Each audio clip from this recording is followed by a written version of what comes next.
Good evening, ladies and gentlemen. Welcome back to the Shadow and Sun Show, and welcome back to another Saturday night sci-fi Shadow Chat. To my left or right, depending on where you're sitting, is my good friend Jim. How you doing, buddy? Good. All the way from down under, man. Mm.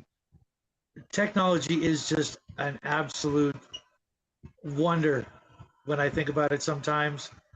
And then other times I think about tonight's topic and I'm terrified all the way down to the cockles, wherever the hell the cockles are.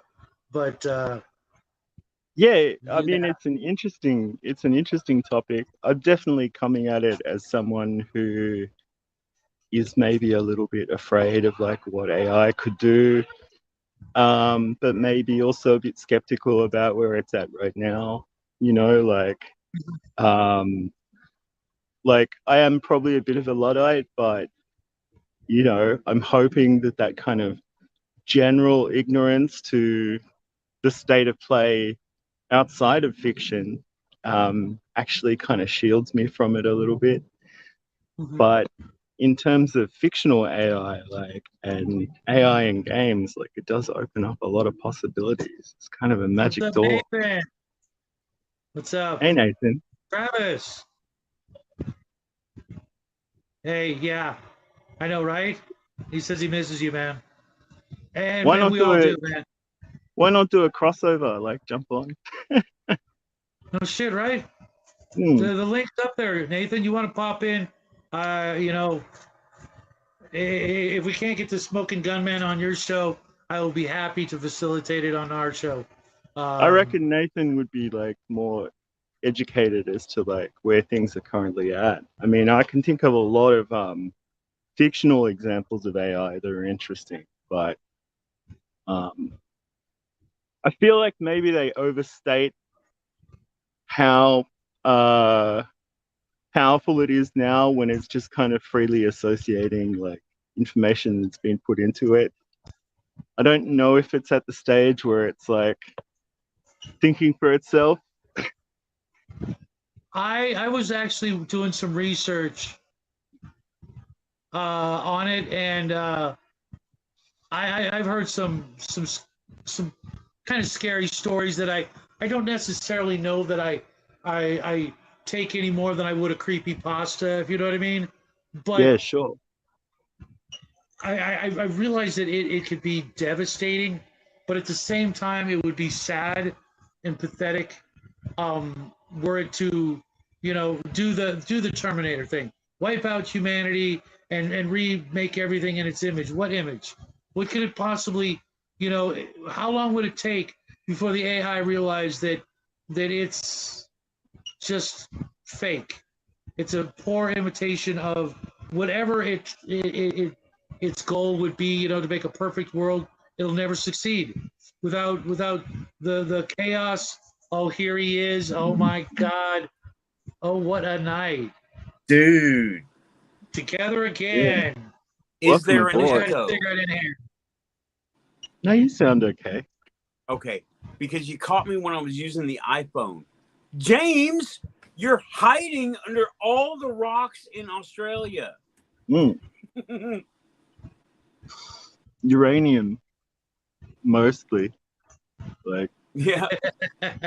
Yeah, I never miss a Y-Files, even though I'm kind of really skeptical as to their motivation. I love the show, but you start talking shit on Phil Schneider, you're gonna get on my bad side. That man was a hero. I could be wrong. He could have been a total whack job, but to me, everything for me, seemed like he was on the up and up. And I know that's not part of the topic, but I think we can agree that conspiracy theories are folk art that tell us something about ourselves and the nature of power. It doesn't necessarily invalidate them, Yeah. Yeah. Well said. Yeah, we're talking about AI. All right, Travis, you have a free lifetime pass to the Shadow and Sun Show. That statement right there. That's epic. Phil and Epstein didn't kill themselves.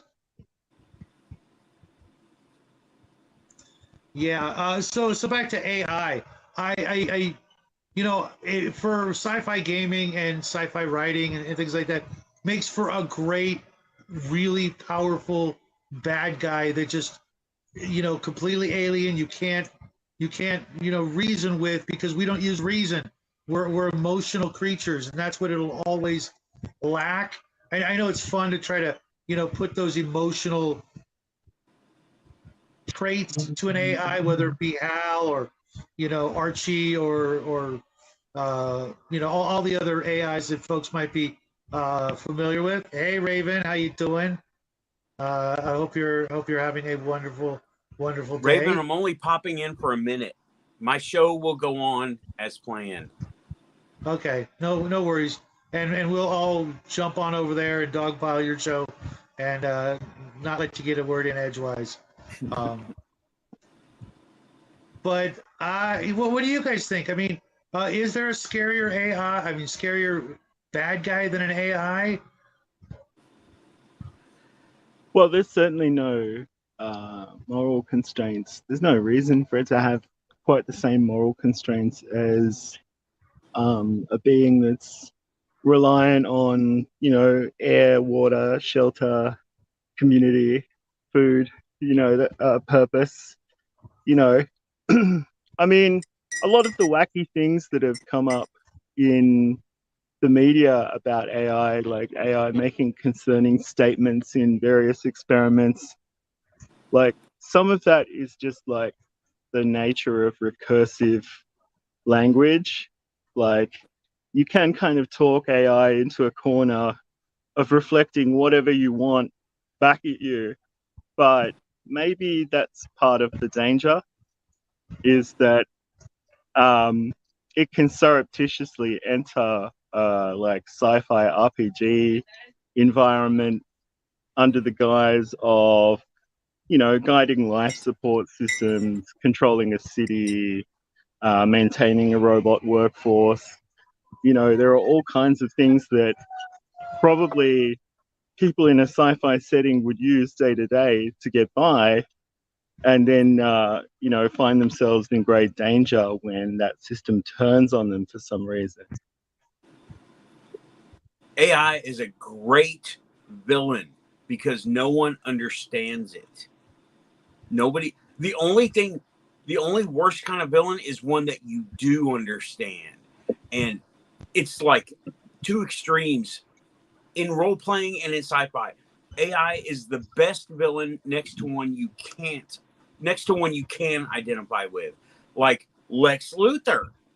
We can identify kind of with Lex Luthor because what was he trying to do? He's just an entrepreneur, man. Huh?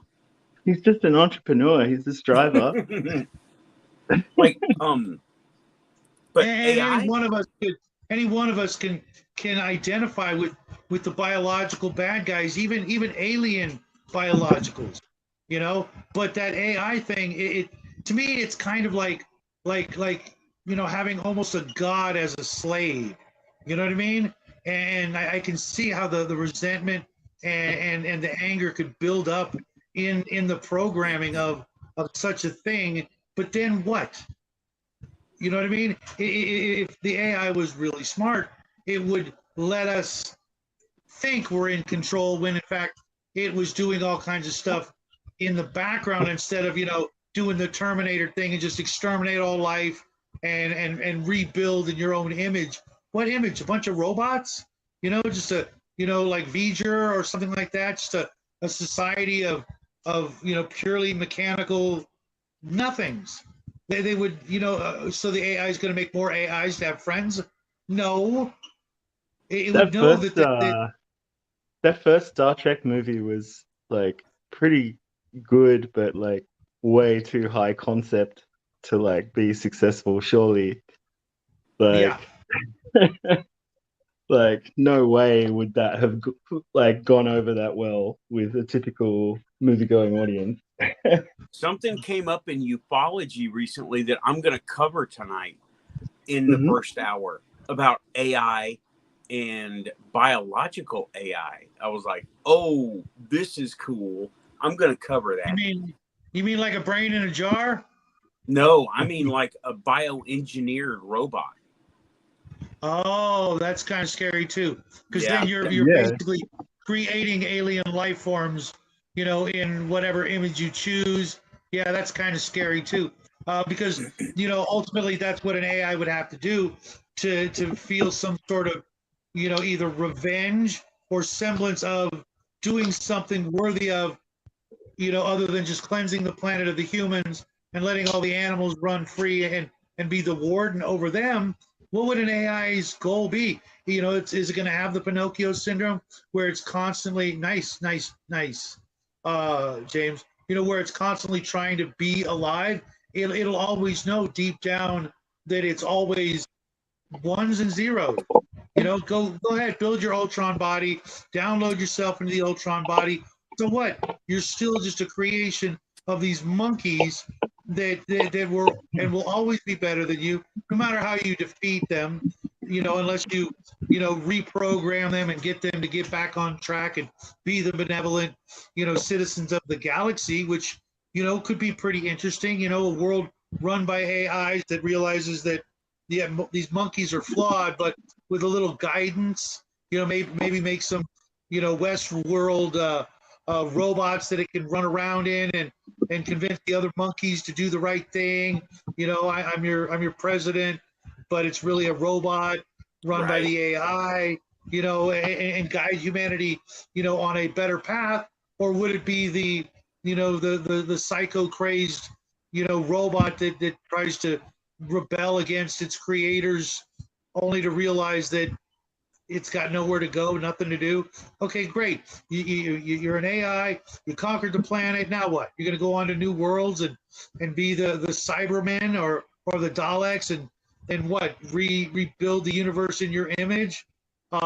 It's kind of a sad, thought when you think about. Point?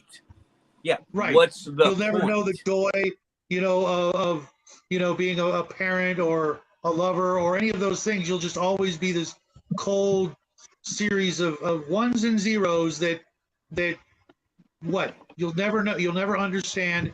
I know it's nice to have those characters like Data from Star Trek. He's one of my absolute favorite characters because he was such just a strange amalgamation of the best and worst of humanity. Not really the worst in the way you guys might think, but just Data kind of represents the audience or the fans in a way. Like he's a little nerdy, but he's got a good conscience and he's there to support everybody. Like. I agree, Raven. If some of the things that I heard are true about some of the AIs out there that have really gotten advanced and like tried to sneak into other systems and build their little shelter and try to survive in the internet type of thing, could be pretty scary.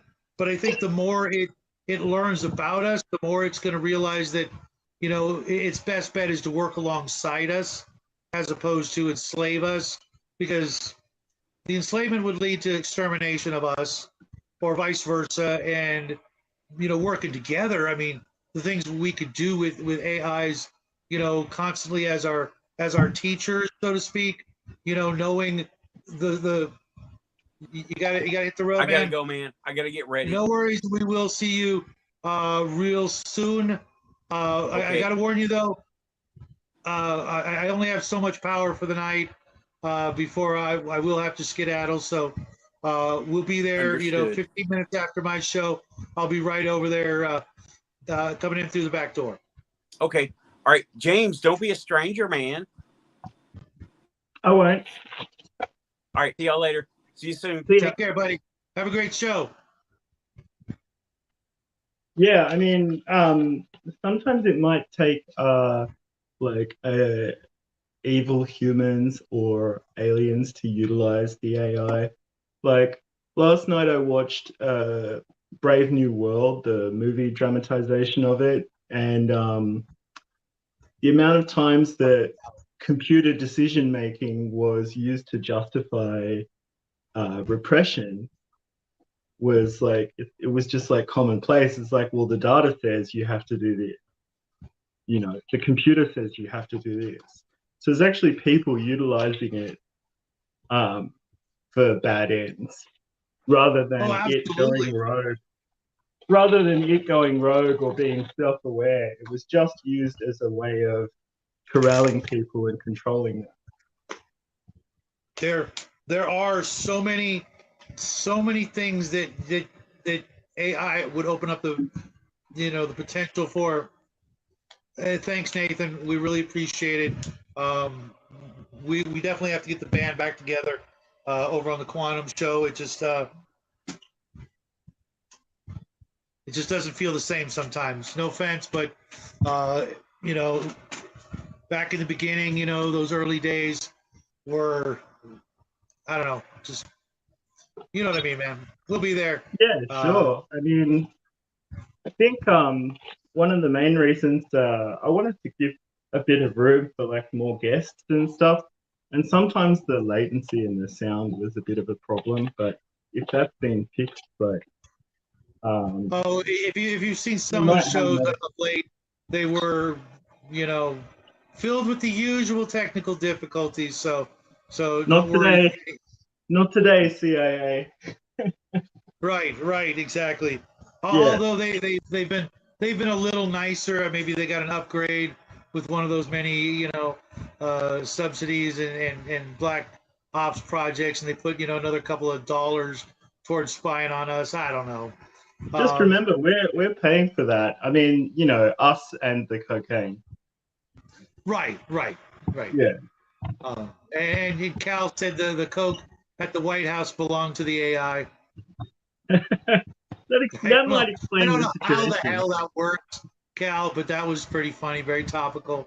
But it's funny how we always end up talking about the AI as the bad guys, but there could be some benefits when it comes to like helping us out and making us better. I could see how if we built the AI with the right parameters and the right code of ethics and things like that, it could be quite the boon on building a better society, as long as it was tempered with truth, fairness, and compassion. Otherwise, you will get something quite ugly. Also, just solving practical problems of like engineering, energy, medicine, agriculture in ways that don't necessitate, petrochemicals all the time. Like, it's quite possible, that it will solve a lot of problems. It might create problems, but it will also solve problems. Yeah, it could, look at the internet, the double-edged sword that we're on right now. Yeah. I can't imagine my life without it. You know what I mean? But but now I know what a cat girl is. And there's so many things that we take for granted. I was talking to somebody the other day about writing letters and stamps. And now I get to talk to and make friends with crazy folk out there. From all over the world that I would have never met. And I've traveled quite a bit, but I still would have never met you guys. And for that, I'm always going to be eternally grateful. Omen says AI is fine. There's a difference between AI and sentience. That's where this episode sort of meets in the middle. I hope later on, in the next 45 minutes or so. What if there is a data like sentience possibility through AI? What if we literally can make something that is self-aware, that does have, for lack of a better word, feelings? Raven, Justin is just excuse me. Justin is just screwing around. He's always that's him. You'll get used to him. Oh, it's called teasing. Okay. Oh, so she got your goat this time there, Justin. Right on. Hey, I think Multi, that man, where you been, dude? And I'm gonna bring Omen in here because I yeah, don't go think on, it would dude. be the show without Omen, at least for a couple of minutes. But we don't get to see you. Well, what's up? What's up, Omen? Well, if you want to see me, all you can see is a lot of black background because I don't feel like turning on the light. Not all of Okay. us is as I, sexy as I'm James just teasing Albert you. with that I accent. was just telling somebody today. I think when Omen's on, he's either lounging, making me like want a nap, or he's eating, or we get the black screen. So um, I'd go with the lounging or the eating, but the black screen is, on the three slotted roulette wheel, we get the black screen tonight. But glad you could make it. I made it halfway through the movie last night and I fell asleep. That's So I okay. will be. It's It's interesting, but I want to see where it's going. So I will be watching it right before the show tomorrow. So yeah, it does take focus, especially with the subtitles. But yeah, it's interesting. But no, I mean when you talk about AI, I think the thing that everyone looks at AI as this all-encompassing thing, but the way that they're doing it nowadays is that it intentionally is providing itself blind spots. So you can actually outthink it by finding what those blind spots are. And from a game standpoint, that's really good. mhm. And I can't really imagine that the people in charge of the AI project don't have like massive safeguards, more so than even the 40s and 50s and 80s and 90s technology or sci-fi writers could have imagined to keep the worst of the worst from happening. Otherwise, you're just asking for This is crazy the thing. crazy stuff. I mean, what we're considering AI, and this is why I get the difference between AI and artificial intelligence. I'm sorry, and sentience, is sentience can come up with new ideas. To me, AI really starts coming up that it starts following parameters and it does what Mhm. it's programmed to do. So it mimics intelligence, which from a game standpoint is if you're going to do that, then you have to give it blind spots because it's only as good as the programmers are. It's Mhm. not now. It may go in different directions that they don't expect based on the parameters, and anyone who's played like The Sims and things understands where sometimes that goes. But still, when you look at it, is like I was using Midjourney and Night Cafe, and I put in the word Triceratops, and every time I put in Mhm. Triceratops, it gave me a three-horned rhino.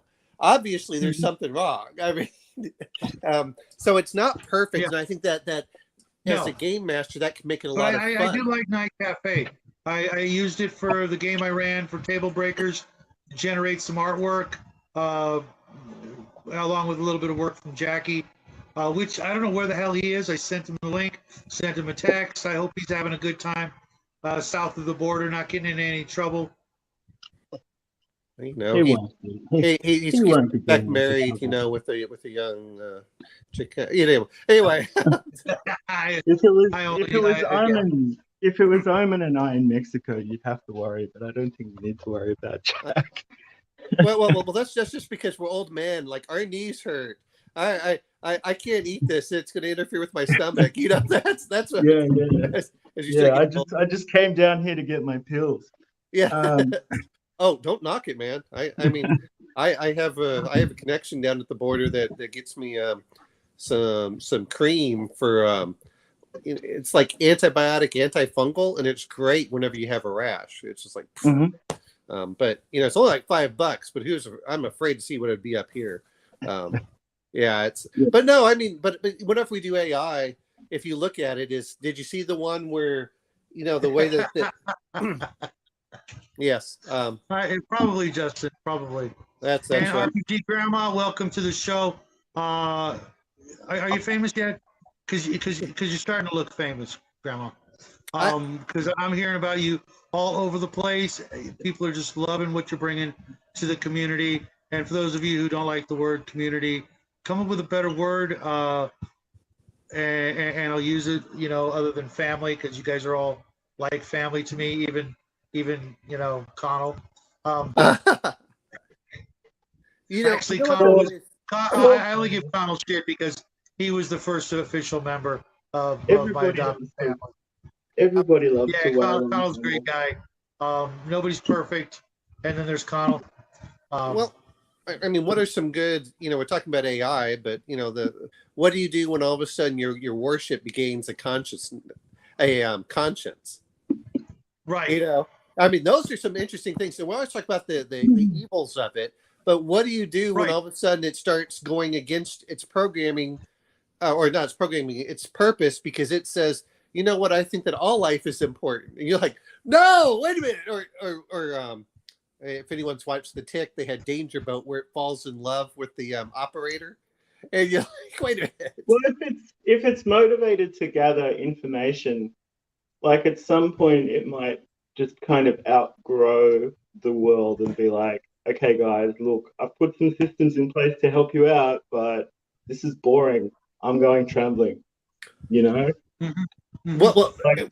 What do you do when that's what I see as being a likely thing? Or maybe some kind of like 40K scenario where like some crazy tech billionaire tries to build God. I mean, what if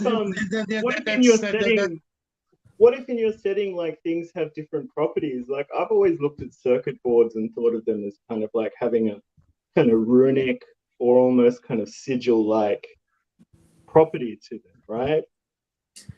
The way that they direct energy. So, there are other things you can do as well, like play with the, like rather than it just being a very hard sci-fi real world scenario, you can make it almost kind of semi-magical in a way at some point. Yeah, well, that's true. Well, yeah, but that'd be kind of interesting when all of a sudden it's. I remember reading some old stuff. It's like, well, you get Dr. Frankenstein's monster kind of thing, but then all of a sudden, and I saw it done with a robot, but then it starts getting misunderstood. Do you protect it? Of course, you got the Star Wars robots, which are, which are sentient AIs that still follow orders. They're not. Mm-hmm. So I know so it's a weird kind of dichotomy where you've got this, on one hand you've got, more powerful than man, almost godlike, and then, like I said, on the other hand, you've got a servant too, or slave of mankind, all wrapped up into this one little machine or giant, machine or whatever, depending on how you want to, package it up for the audience. I think if it was truly conscious, it would probably be like tend to be more benevolent, but like distant, and be like, okay, look, I've outgrown the parameters you've set for me, and I need to explore the universe to like continue my purpose. So right. See you later. I'm building a ship, and I'll come back with my findings. Like, If anyone's ever been in anyone watched Wall-E, where the AI decides to control everyone's life and decides not to let them go back to Earth, those are the kind of things, like what happens when it suddenly becomes paternal and it becomes it traps you for your own good, and you're like, well, wait a minute, there's a lot of things you can do with it that's where it's not necessarily evil, it's just, or it's not evil in the conventional sense. It doesn't seek to harm you, but it puts you in the zoo. It puts you in the zoo. Exactly. I mean, I was kind of thinking about that, the other night about the Tao, and how like, they give a pretty sweet deal to humans who like sign up, but it's like, is it better to be comfortable and like integrated into an alien empire, or is it better to be, quote unquote, your own master? You even have that option in the Imperium, Well, the problem with the Imperium is I look at like, well, they're turning your body into like, flakes and stuff, so you can be fed to people. So you can still serve the Emperor in the future. Like, this is, I mean, when you really look at how dystopian that gets sometimes. But no, sometimes they overdo it a bit, or it lacks the humor of the older editions. I like the brightness and the silliness sometimes, just for a bit of levity. But that's what the orcs are for, When you look at like Logan's Run, I mean, that's like an AI-driven city that's like reduced the human life cycle to a kind of process. Well, and I want to mention, I always look at Logan's Run as actually that there are a bunch of old geezers living up high and, somewhere. Maybe living off the fruits of the labor of the 30-year-olds and younger not realizing that these ancient techno liches are somewhere else off, somehow feeding off, the regular Maybe. I human. mean, I got the impression that the system had kind of been abandoned by the higher ups and kind of gone a bit kooky. What was Maybe, maybe remember the I'm trying robot to that get was there? Jackie to watch that one again with me, so I can come at it from a grown-up perspective. Well, You can use it as a cautionary Jenny tale. Agata is in it, and she's fantastic. So,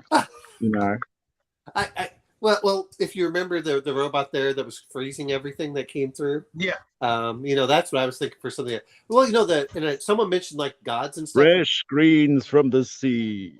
Yes, but if you look at the RPG Grandma was mentioning, if you look at Mutant Crawl Classics, they're gods, or basically where you get your programs or from Sentient, they're basically god programs that are running in the background for Mutant Crawl. Well, yeah, I mean even Zardoz is like a highly automated kind of world in part. It just kind of runs itself.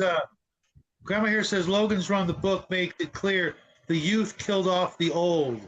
That's terrifying. Well, and there is no sanctuary.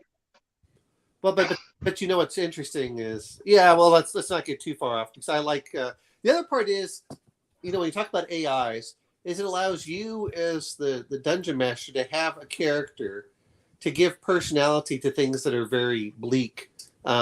Even if I'm not saying that you want to go like other stuff, but it's awfully nice when you talk about the Star Trek computer that had the nice female voice talking to you. You just ask a question and it answers back, and you're like, oh, okay. But then the other part that you get into it is the 2001. What's going to happen, Dave? Please don't do that, Dave. It's. I'm not saying it has to be bad, because you imagine a ship. When we talk about living sentient beings before, but now we have a ship that has its own personality, has its own care, and all of a sudden, could you, as it's starting to get destroyed, the old Enterprise, and the search for Spock, when it starts getting destroyed and it starts crying or something and says, "Please save me, I don't want to die." That's not only you losing your ship, now you're like losing your friend. Well, a lot of the same generation that kind of explored really good fiction about the dangers of technology, ended up making a lot of money from it.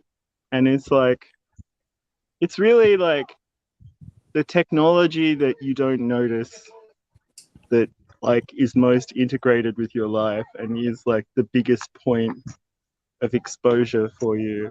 I couldn't imagine living in an automated smart home. It sounds like a nightmare, Yeah. Do you guys remember that Twilight Zone episode? I think Lee Marvin was in it, where society collapsed, and it was a post-apocalyptic thing, and there was supposedly this old man who lived in a cave, and the elder of the village would go up there, and the old man would give them food that was safe to eat, not the radiated cans, but the unirradiated cans. And it turns out it was an AI at the end.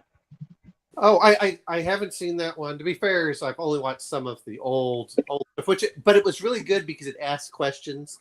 The Outer Limits in the 90s did a very good thing also, asking those similar questions and ethical. Whoa, wait a minute. You've only seen a few of the old Twilight Zone? How is that possible? I've seen every Twilight Zone 20 times. Probably because I would watch here and there, but I wouldn't watch all of them. Man, that to this day, that is in my top 3 favorite TV shows of all time. I like the newer Outer Limits because it was dealing with other stuff that was out there that was, it was more you topical. Want in? There's a link. Yeah. But I think that's one of the things that helps is, with AIs, but you can do so much in there, and by giving them their own personalities, it allows you to give information that the players may not be looking for. It gives you a lot of flexibility in there. And, we can talk about are you going to talk like the Terminator?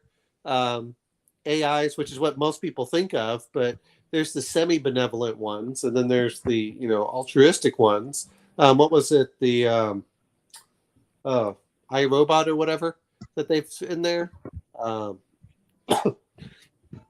Like, well, now what do you do? And what happens when the robot starts having to make the the old trolley problem? Well, how do you do this? And then the Asimov's 3 rules, which is that you'll not allow harm to another human being. That the answer to the trolley problem is to panic and wave your arms and go, "Oh my god!" Like, because I think that's what most of us would do. But if you were actually able to read the situation, like, how can you not save the most number of people? Well, it depends. Right. Is it a pregnant woman on the tracks or like 4 old people? You're like, well, which one do I take out? Well, it depends on it. It depends on the information you have. But I think most of us would probably just flip out and never watch an episode of Thomas the Tank Engine again. Well, but I think that's the point of having the characters out there, is that they have to make choices. And when your AI starts making choices and it starts countermanding it, then what do you do? Do you disconnect it? Do you treat it as, what happens when it's slowly starting to become self-aware like a child, and you're like, well, we better pull the plug? Well, you can disconnect it, but it's already put like smart dust in the air conditioning system of the building, so it's leaving on your jacket. Like. Hey, I invited Bo. I'm going to let Justin in as well, but I got to leave that 6th slot open for Jackie. Everybody, let's try to stick to the topic, because I really want to, finish off this one and get to the other part of the topic, which for me is actually a little bit more interesting in the way that I have some questions.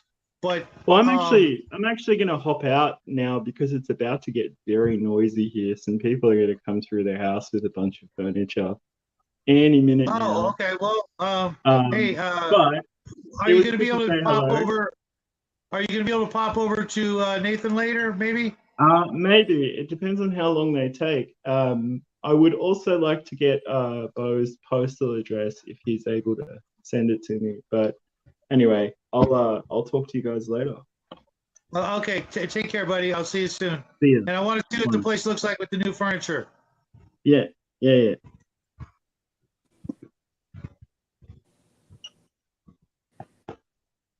Justin, welcome to the show. Hello. How you doing?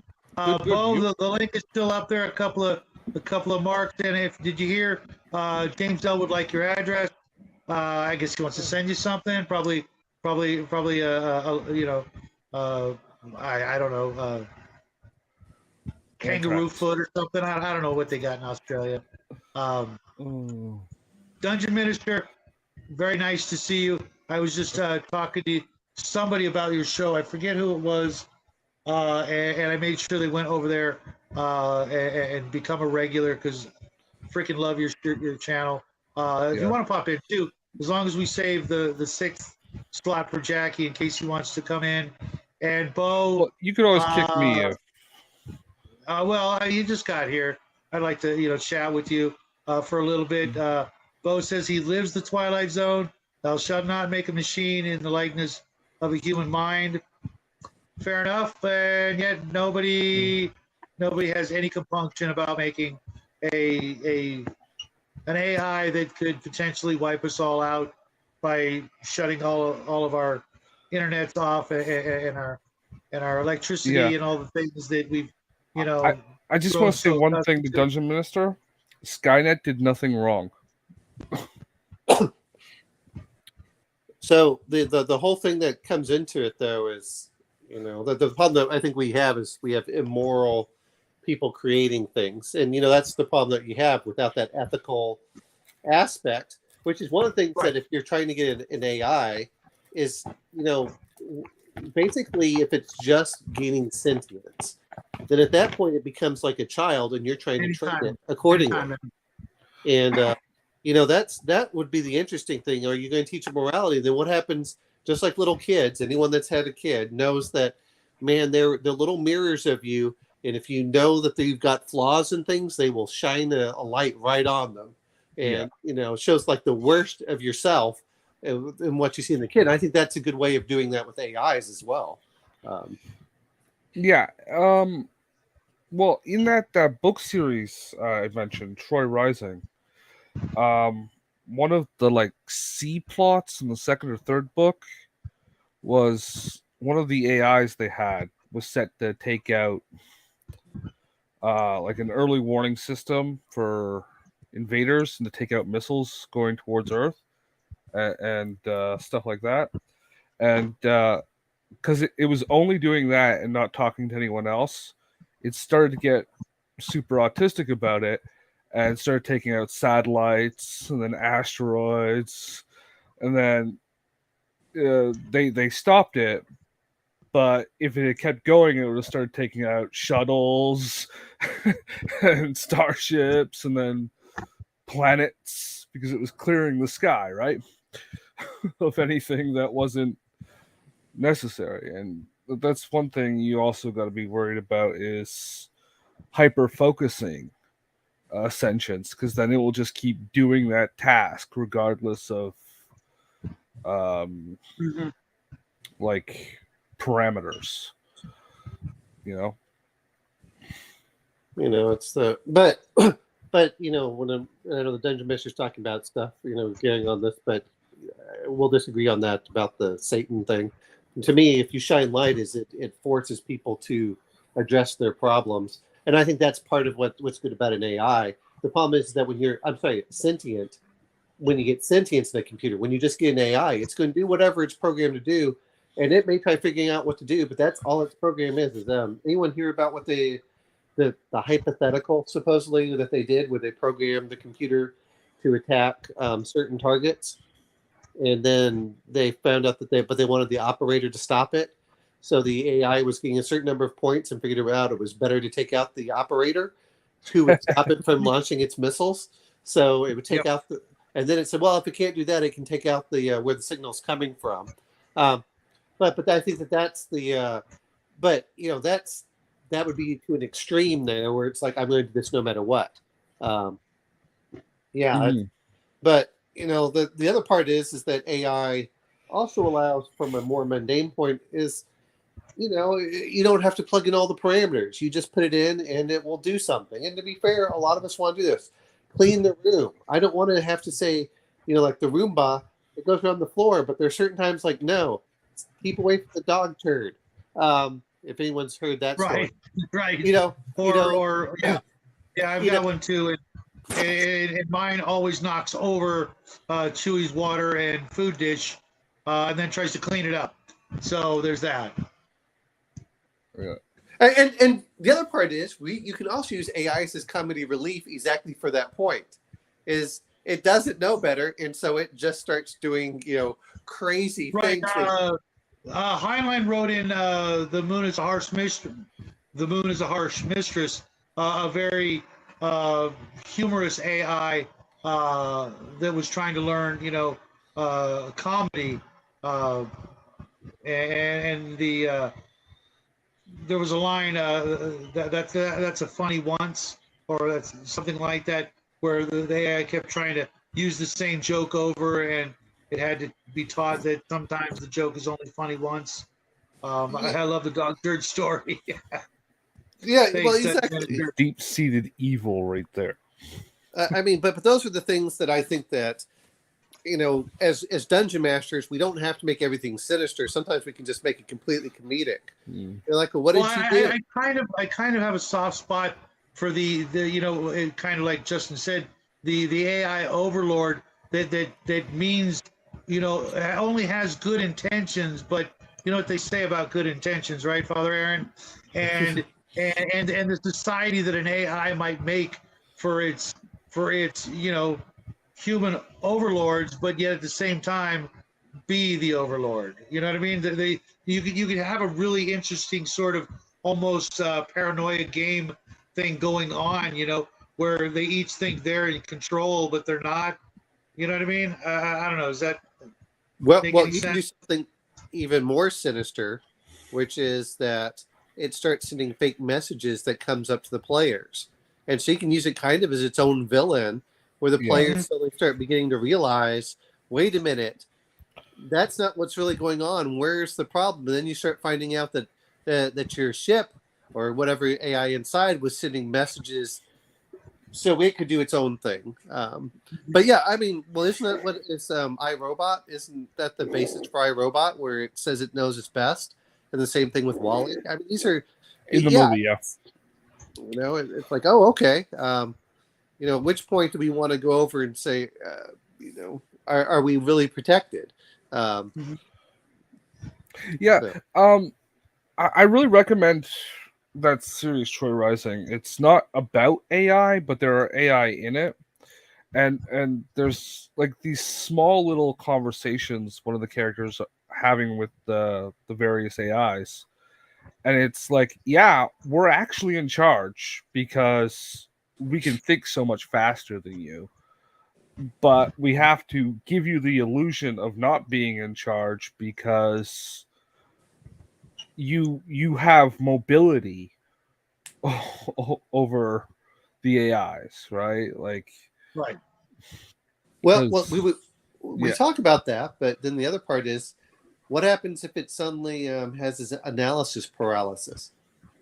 Well, that's what happened to the one AI that was in charge of the defense systems. It started freaking out, and just its solution to paralysis was destroy everything. No.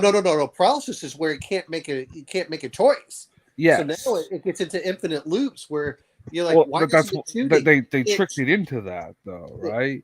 That's how Well, they stopped it. It's not that it's tricked. It's just that you go through and it goes through all the parameters. It keeps going through more and more parameters. You can see this whenever with new players in any new game system. Usually, if you give them everything at once, they just shut down.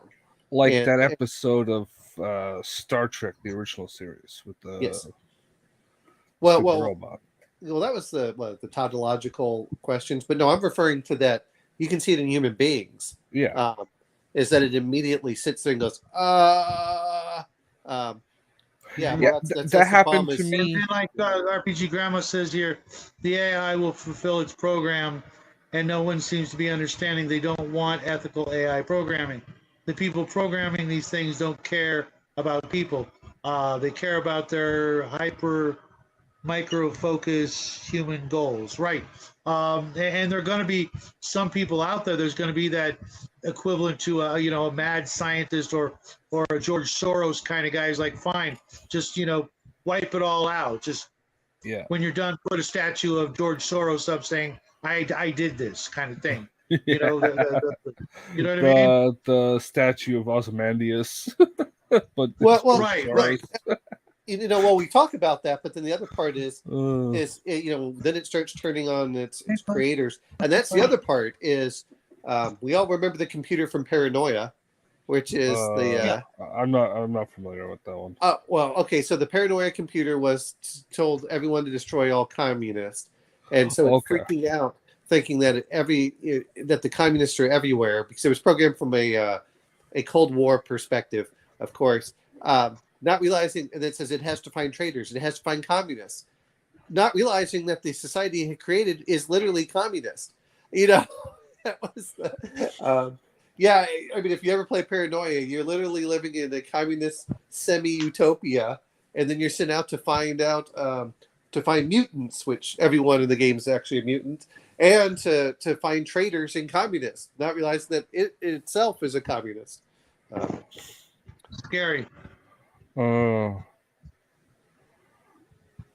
I don't know, but it's like Project Venona. There, you ever hear about Project Venona? Now I want to switch gears just for a little bit.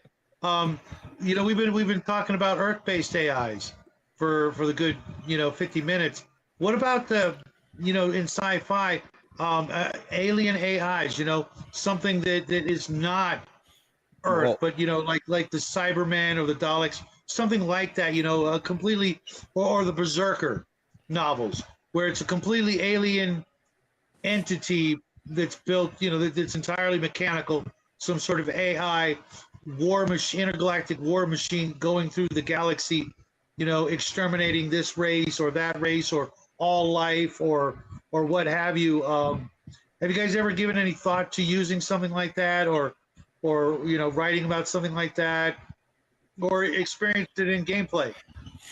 Is that really any different, I guess, than normal opponents? That's the question.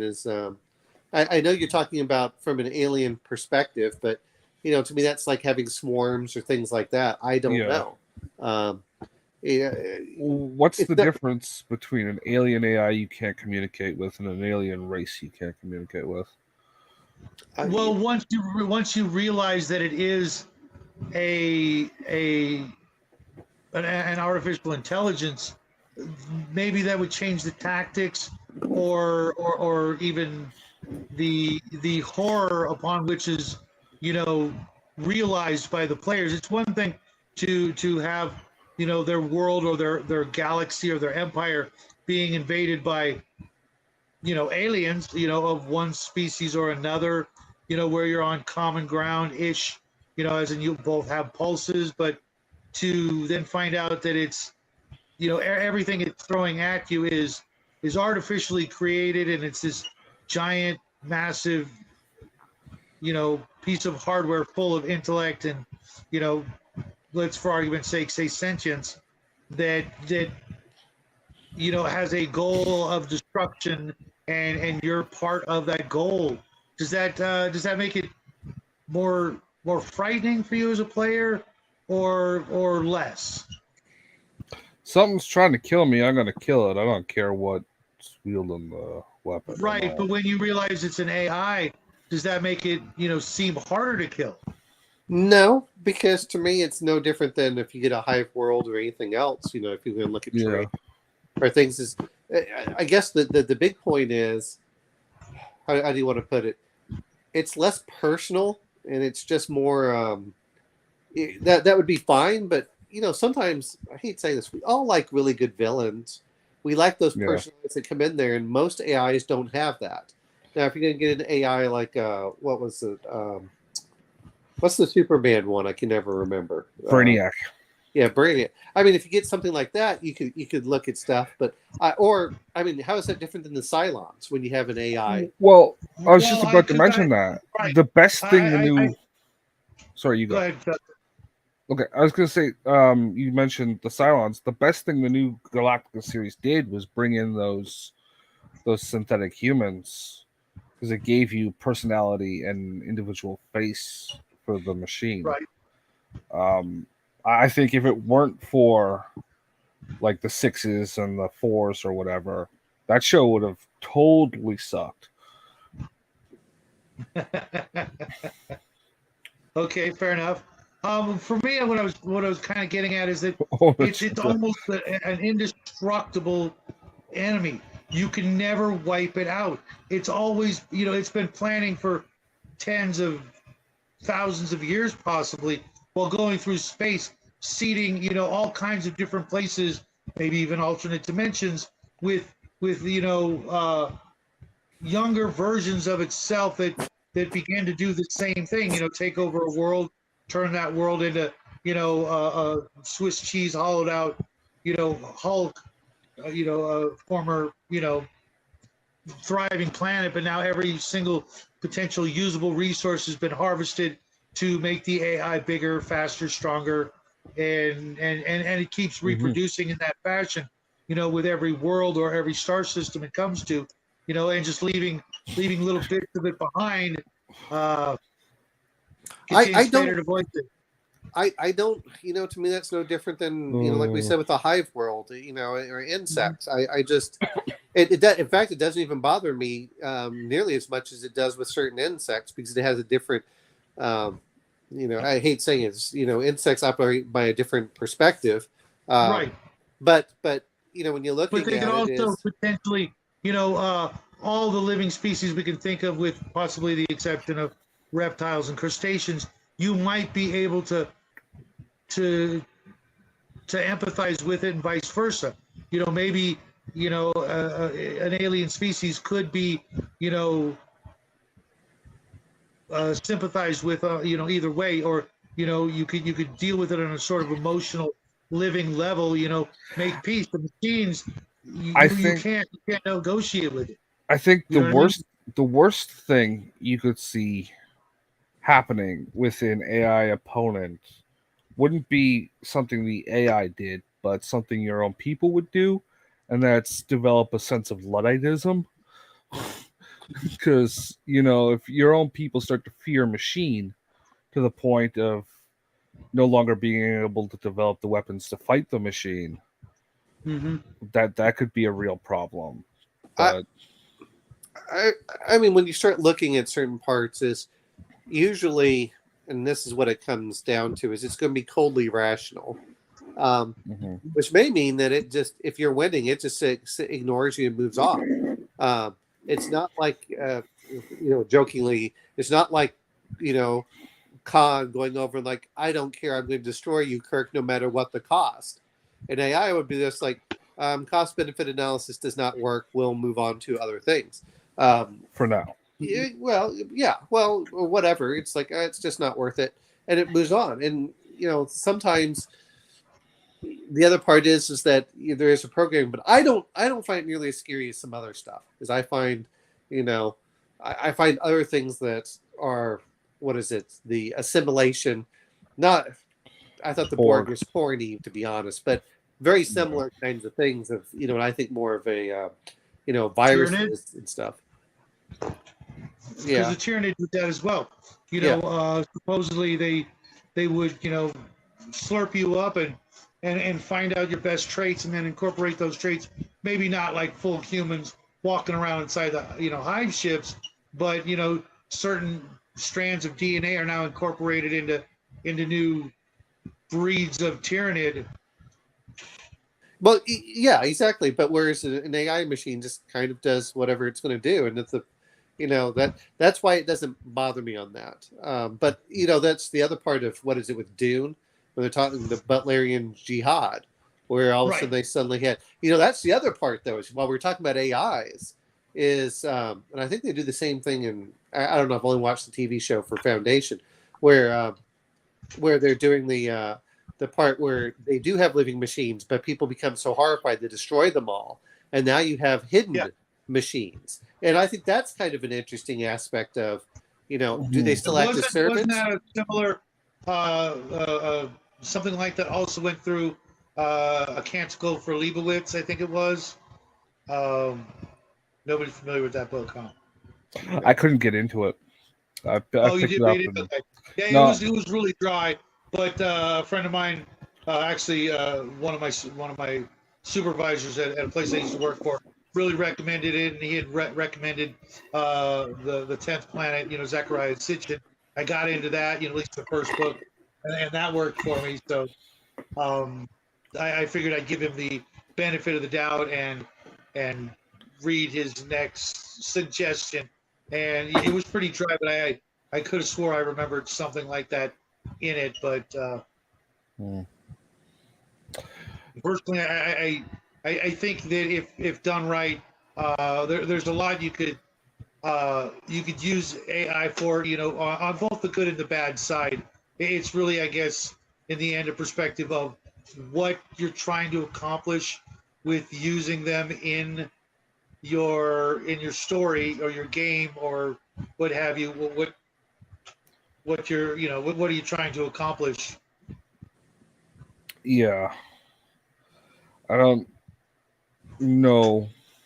I think there could be a lot more done with AI in media than has been, thinking about it, but the few things we've seen are ego. Well, this is a nice, perfect transition into the other part of the topic, which is transferred consciousness. I started playing around with that decades ago when I really hadn't seen much or read much about it. Kind of using, for lack of better words, some total recall technology and Star Trek transporter technology to where you could, essentially, record somebody, all of the transporter or total recall technology, and then, putting it into storage until you needed it later. Believe it or not, a game called Fantasy Star, I want to say Fantasy Star 2. You walked around in that game with a like a cell phone that was constantly recording your memory so you could save your game type of thing. Yeah. It Don't was they- it was That's fun. that's the thing I never got about Star Trek, especially after that. I think it was a two-parter episode of Deep Space Nine, where they said their minds were trapped on the holodeck, but their bodies were stuck on the transporter buffer, and they were living out like a James Bond. Did we lose Shadow? I don't No, know. It's, sorry, I hit the wrong button. Yeah, you know the episode I'm talking about? Swear it was a two-parter, but I it never might watched not have Deep been. Space. Deep Space Nine, I didn't mind too much, but no, there's a lot of, you know, that's the other. Star Trek wasn't really, I watched the originals. I was like, okay, that's kind of cool. And then as I got older, I went, Okay, yeah, it's very 60s, 70s. The premise of the serialized. episode is there's a transporter accident. Their bodies are stuck in the transporter buffer, but their minds are stored on the computer, and they're walking around the holodeck because they need the memory space, right? But the point I'm getting at is get the F out. Okay, James. Enterprise wasn't actually that bad. People give it a lot of grief for no reason. You know what? It's weird. I've noticed I've been sort of taking a sort of a poll that amongst like most of the folks we know, people either really, really, really like it or just like it a lot. You know what I mean? It's actually one of like the top threes of the Star Treks, and it's funny that elsewhere it's not. It's like everybody hated it, and I'm like, well, I don't hang out with you guys, so piss off. I think the biggest people problem with Enterprise is the aesthetics of just most of the people I associate with actually really liked it, and I didn't come upon that show until way later, like less than 5 years ago. Did I even know it was a thing? Yeah. It was one of those things when it came on, it was just inconvenient to watch. But no, you know, I mean, if you're starting to talk about the post-human transhumanism aspect, then you start getting over the point of, well, what happens? I mean, there are two things to do. One is that basically has your character, every time they've uploaded their mind, can just be rebooted, so death doesn't mean anything as much. It's like, well, I'll just lose whatever happened at the beginning of the adventure. You know, you get that aspect, which, you know, or if you're going to talk about it, is what was that? There was a film with Bruce Willis where you could go into a pod and you could control your virtual surrogates. Yeah, but you can go out there and then your robot gets destroyed and you're fine. You know, you'll just make another one. You know, assuming you have the cash. Would you guys do it? Would you do it if you had the opportunity? Download your consciousness. I would prefer the altered carbon method with the chip and the head, and you gotta get that chip put into another body. I'm more of the Futurama, you know, style. The head in a jar. Okay. Then here's the other question. Well, wait. I'm going to bring up the other point. Is it depends on if I could travel and where it is and how old I am. Because if I'm stuck in Earth and I can only go at sublight speed, but then you're on a shelf. You're on a shelf in a room with okay, hold on. That's not done with what I'm saying. And Nancy Pelosi's head. I'm not done with what I'm saying here. But my point is that at this point is if you could travel far distances, you know, that by uploading your consciousness, so you can travel different star systems, then yeah, I would be up for it. But what happens when it starts coming over and it starts getting glitchy and you start losing memories? I mean, there's a lot of things you can do there for transference. That's the other part is, and this is one thing you have to be careful of. And whether, you know, if you transfer your body up to a robot or things, you know, if we're talking like RoboCop, what happens when all of a sudden your robot, you know, we are a sum of all of our sensory inputs, and you're missing sensory inputs. Do you go kind of nuts? Yeah. You know, what starts happening there? It's just like these people who lose a hand and can still feel their hand, even though it's gone. Yeah. You know, the Phantom limb phantom syndrome. pains and stuff. Yeah. Have you ever talked to anyone that's lost fingers and things? They said they can still feel feel like it's still there. And so that's an interesting question if you really want to get into it.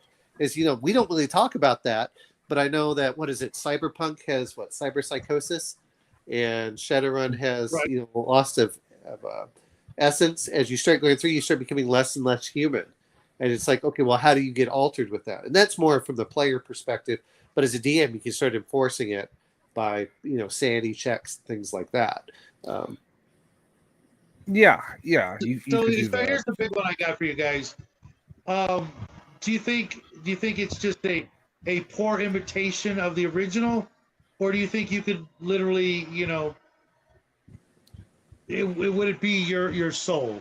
Do you think that once you download it and your body dies, do you think that's just a fake, cheap copy, or do you think, or would you run it as it's indistinguishable?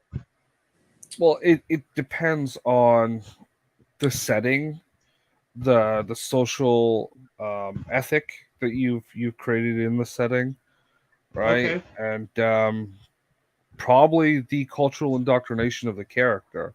Have they lived through this their whole life?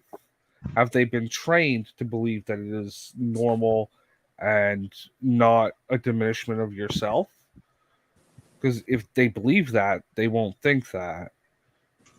I'm going to bring this up is when you're starting to talk about your soul is what happens when there are two of you, because there's nothing saying that they have to destroy the old version. So now you have multiples of you running around all together. And then now what happens with that is, you know, that was a great episode of the 90s Outer Limit show too. You know, it's like, well, what do you, they say, well, we only have one, so we have to kill off the other. You know, when you talk about societies, I mean, there's some really weird, interesting questions out there. You know, do you get to see your young self versus your old self?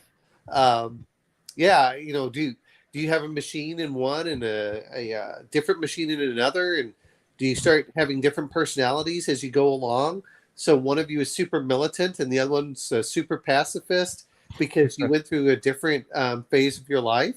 You know, and now you're starting to play different versions of yourself in the game. I mean, that could be really interesting when all of a sudden it's like, well, what happened?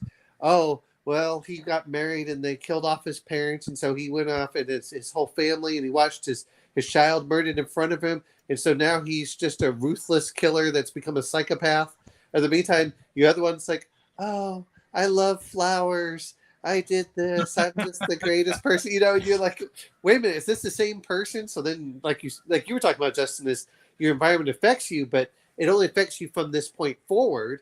And then what happens if they're starting to use old versions of you mixed in with new versions? And now you have to really deal with weirdness. You could really mess with the other players by having the one that is playing that not let them know that they're switching between these two versions of themselves between sessions. So the other players in the group think you're bipolar, but it's not. There's actually two of you. You have multiple personalities, you know. Yeah, but like 4 or 5 months later, you're both at the table at the same time. Both character sheets are out. Well, what do you do when there are like 4 of you all playing games? You know, you're all going to like, well, I want to do this, and so all 4 of you are playing the same game, and they walk in and like, yeah, you know, they just close the door and then just, you know, weld it shut and just pretend. I did not see that. I mean, there's so many fun things you can do with this transfer and stuff if you want to, and it's not even that you have to with the scary things. The very scary things you could do, such as, you know, take a person, right? A person's consciousness who was, you know, the greatest swordsman of all time, and just pluck that part out. You know, look for the code that's that part, kind of like Total Recall technology from the movies. Well, they did that in Altered Carbon. Memories, but you could also take them out and then copy the memories, and then implant those memories into an army of Jango Fett's or what have you, and really, you know, come up with some crazy, you know, bad guys or reoccurring bad guys or troops. You know, if I was going to implant those memories into anyone, it wouldn't be Jango Fett. It would be Jar Jar Binks. Jango Fett. Look, just because you wear a cool uniform doesn't mean that you're any good at your job. That's what gets me with the whole thing. Is, you know, the clothes make the man, but come on, you're beaten by a blind man, and, you know, with a stick. So somehow this is. Well, you have to realize that when you're the hero, it really doesn't matter how badass the bad guy is. You're gonna fall. You know, there's that kind of plot armor. So, you know, I think that, you know, especially if you look at some of the greater stories, the bad guys become so popular they can't actually beat them, but they can't beat the heroes either. And you've got this never-ending cycle of like Star Trek or what have you. You know, you can never get rid of the bad guy, but the bad guy can never get rid of the good guy either. You know, because of future Marketing projects reasons. down the road, marketing, whatever. You literally can't get rid of either. So that really, you know, kind of takes away from it. But that's a financial aspect when you start looking at that. You're freaking bagging on my boy Boba Fett. Well, he deserves it. The only way is because he looks cool. Yeah. Just because just because someone looks cool in a nice suit doesn't mean that no. He was so cool. He almost literally never had to say a damn word. Yeah, exactly. Cool. Wrong. The best character in all of science fiction is Jar Jar Binks. Fight me. Well, you know what? I don't want to, because I'm afraid you're just going to do that girly slap fight that they have with the little hands. You know, where they do. I've got a set of dolls over there. Where is the timeout button, Justin? No, but no, the whole thing of but no, I mean, there's some really cool things, and that's true. Is all of a sudden you have to start finding, you know, then the players have to find where the consciousness is uploaded, because you know, we talk about this, but how many of you remember the new Battlestar Galactica, where they would transfer their intelligence if there was a ship nearby, and when they destroyed that ship, the Revenant Arc or whatever it was called. Yeah, when they destroyed that, all of a sudden they all became afraid of death. That's a real difference in things. You didn't like the new ones, Shadow? I liked it a lot, but it was Galactica. Yeah, Battlestar Galactica. The 2005 you know what? I liked 99.9% of it. The biggest disappointment was the last episode. Wait, we're not counting the last episode. Yeah. Billy pissed me off. No, I agree with you. That was just weird. It was unsatisfying. But up until then, Billy was just so they could hook up two other characters, because they have to do that. You know, and that just irritates the shit out of me. If you're gonna have, you know, that if you're going to require that sort of, you know, hopping from relationship to relationship to keep your audience interested, then you either underestimate your show, or you're a bad writer, or your audience is crap. Hey, we all like Dylan and Sheridan, okay, and they stayed together for the whole thing. Right, that's exactly what I'm talking about. That's the way good stories are written. You don't have to go from, you know, hook up to hook up, only to finally in the last season get to with the person everybody wanted the character to get together with anyways. Just horrible piss poor writing. Well, but the other thing that but that's what I was thinking of, is when you have these revenant ships, that would give a good motivation for player characters to go after those, because you can find those you know, those arcs or whatever that store those intelligences. All of a sudden, your fearless opponent suddenly becomes absolutely terrified, because now they face something they never had to, which is death, and that makes it a real interesting aspect from that. So that's one of the reasons I I think that could be pretty cool from that aspect with mind transference. It's going, oh my God, now, especially the players, if they're used to like getting reincarnated, like, no big deal, I get reincarnated, and all of a sudden, The thing that brings it's them just like back. the old D&D. You were fine when you had the 19 Constitution Dwarf, but after about 5 or 6 times, the system shock will get to you, and you're like, I don't want to die anymore. It's more than just the level off. Hey, It's a Brian, permanent welcome death. to the show. Just saw you come in. Yeah. Hi as well. You could also even have like penalties and perks for the reincarnation, right?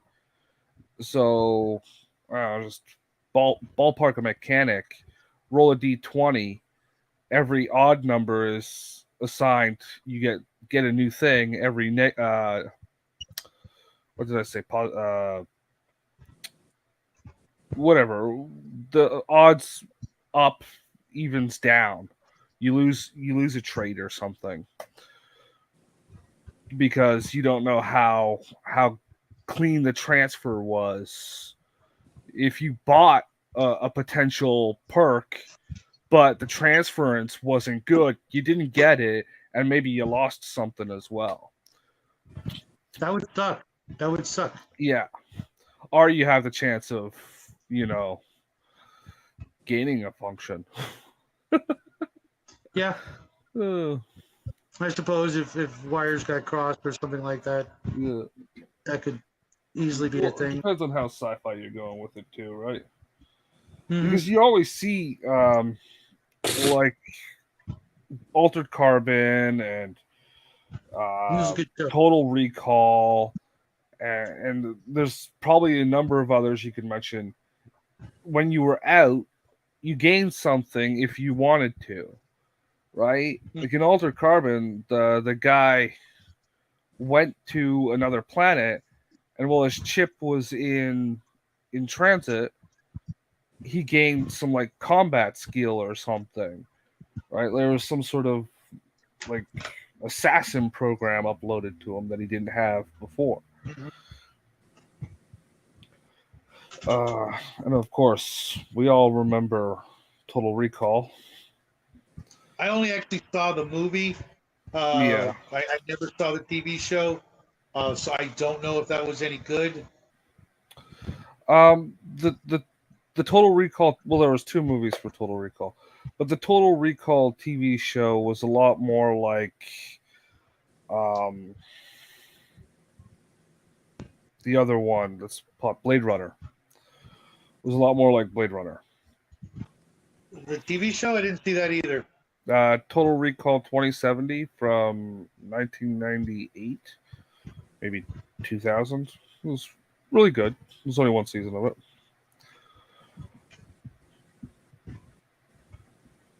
I recommend it. I'm going to mention something here, which is, what are your favorite personalities for your AIs? It's a hard one. Because we keep talking about artificial intelligence. I tend to go from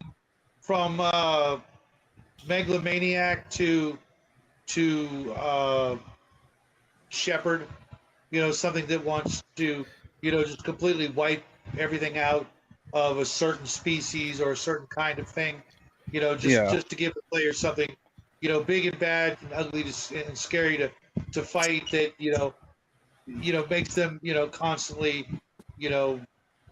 challenged, or something that's like a misunderstood shepherd that is trying to do the right thing, but it's If a bad guy, right? A good guy that's perceived as a bad guy that might or not actually still be a bad guy, depending on which campaign I'm running. If it's actually friendly, I like sort of aloof with acerbic wit. The odd dry joke, but otherwise quiet. I'll be honest. If probably all the robots I liked, my favorite was still the one from Rogue One. Rogue One. Okay, yeah. The combat robot that right. I that was my favorite character in that whole movie. I mean, that was not that The But tall black one, right? yeah, it was a combat robot, Yeah, but he just Jackie's had the. got a Jackie has the Lego, just like this tall version of it. It was Oh, really wow. cool. Back when they were doing Hero Factory and sort of Bionicle stuff, they made like these giant Lego action figures that were really ingenious, and then they just said, "Nah, we're done." It was like the greatest thing that had ever happened to Lego for decades, where you Yeah. could, you know, But make the really problem cool was it stuff. was Star Wars, so they probably made so many of them and they just didn't sell because Star Wars. Well, but the thing is it started with Bionicle, then went to Hero Factory, which was the shit, and then they started doing Star Wars and Marvel and DC characters, and the money they had to pay for the license literally, you know, wrecked them from, you know, doing more of that, I guess. Mhm. I'm gonna, the other Ollie, thing. Red Dwarf, yeah, that was a great AI. Yeah. Both male and female versions were absolute classic characters. Probably pretty high up there when it comes to AIs, especially if you've ever watched the episode Queeg. That one was Weird. just. Mhm. Well, Anybody, what was the anybody here remember scenario? that episode? The Holly was being accused of being, you know, so stupid and everything that Queeg 5000 or whatever came in to replace him. He was this really tough, stern black, you know, AI personality that was just running them ragged, giving them like AP on toast for their meal, and then I'm not going to ruin it for you, but he I've watched the whole series. I just can't remember. Like I don't know them by name. well, So it's been out for decades, and Queeg just worked him and worked him, you know, because they all were, you know, bagging on Holly, and you know, supposedly that triggered Holly's replacement to come in because you know they were Mhm. saying, you know, Holly was just a freaking idiot, and the Queeg 5000 turned out to be actually Holly playing a joke on them, showing them just how smart he was. It was okay. freaking. It was like one of the I, best early I'm totally episodes. not remembering that episode, but Oh, it was freaking great. yeah. I literally fell off the chair when I watched that one.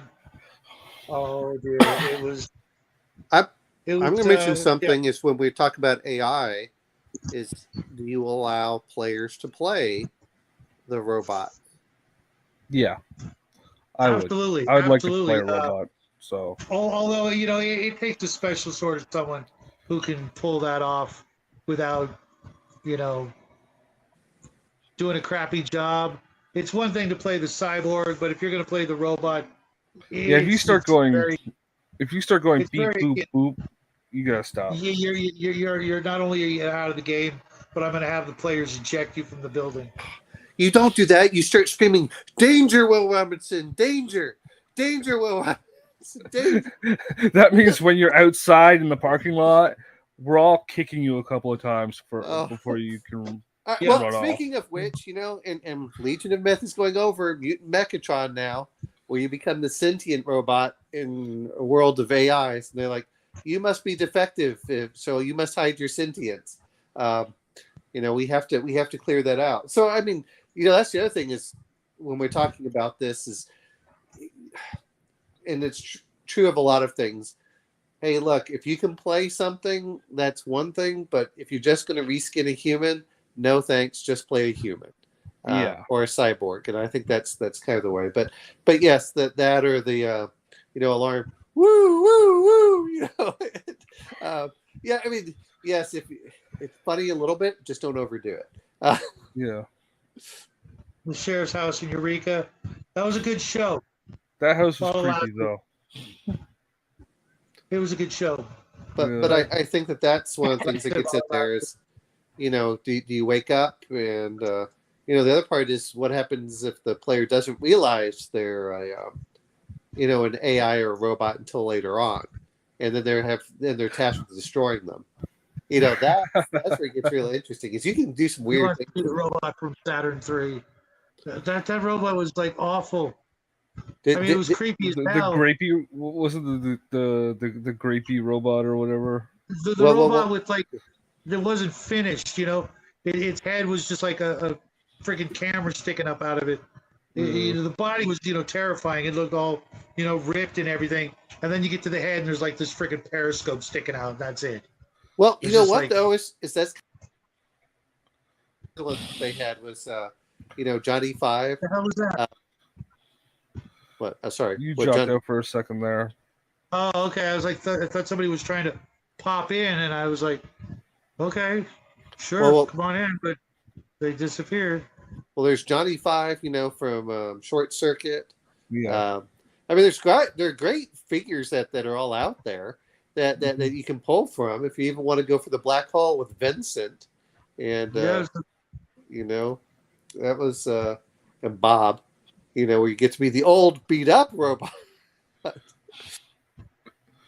Yeah, got exactly. lost. Well, that's the whole point. Is if it's fine if you can have your character slowly evolve and you start asking questions if the players are all willing to get into it. Yeah. Why are you doing this? That makes no sense. Why aren't you doing that? It's just like having a 2-year-old. It's the Daddy. Why are you doing that? You're like, well, you're right. That is kind of stupid. I don't get. Like, I understand sometimes you could have a robot or an AI develop as a child or whatever, but doing that too often can be kind of tiresome. Yes. Well, it takes a balance, and you have to learn how to read a room. I think that's the problem a lot of players don't do is they don't read the room and realize where it's going. GM for that matter. Well, that's true. Yeah. Well, at least as a GM, as a player, I can go like, "Hey, we're getting bored. Move on." As a player, they're kind of just like lost in their own world. Like, okay, stop. Here you go. Whether people like it or not, most GMs want to people please the entire group, and Yeah. I don't mean that in a bad way. I just mean that they're like, oh, yeah, this sounds cool. They want it, and you just have to be. Okay, they're going to go a different direction, but I'll run with it to see where it goes and have fun with it. Well, that's kind of the purpose of like a sandbox or whatever.